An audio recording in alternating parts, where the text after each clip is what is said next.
Is at Camp David again this weekend as war planning proceeds. NBC White House correspondent David Gregory joins us now from northwestern Maryland. Good evening, David.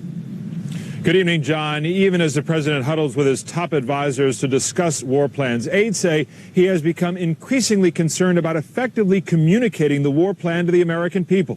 Advisors say the goal is keeping the public committed to a war that will require both patience and secrecy.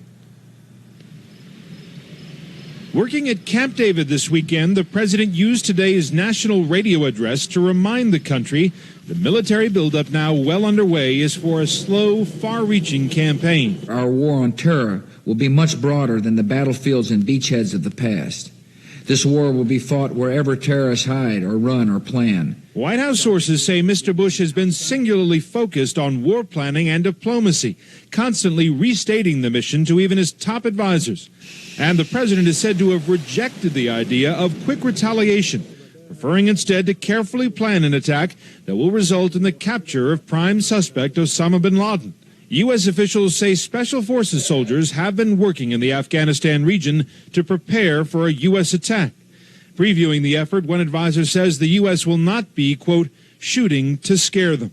Meanwhile, the severe economic impact of the September 11th attacks has forced the administration into action. By as early as Tuesday, when the president meets with congressional leaders, sources say he expects to have an outline for an emergency stimulus plan that could include a new round of tax cuts, perhaps for businesses and individuals, a minimum wage increase, an extension of unemployment benefits for workers recently laid off, and an extension of health care coverage for those workers.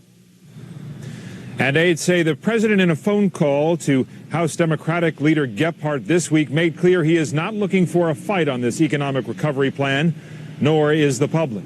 Still, officials fear with competing visions of economic relief, quick action may be difficult to prevent. John? NBC's David Gregory south of Camp David in Maryland. Thanks.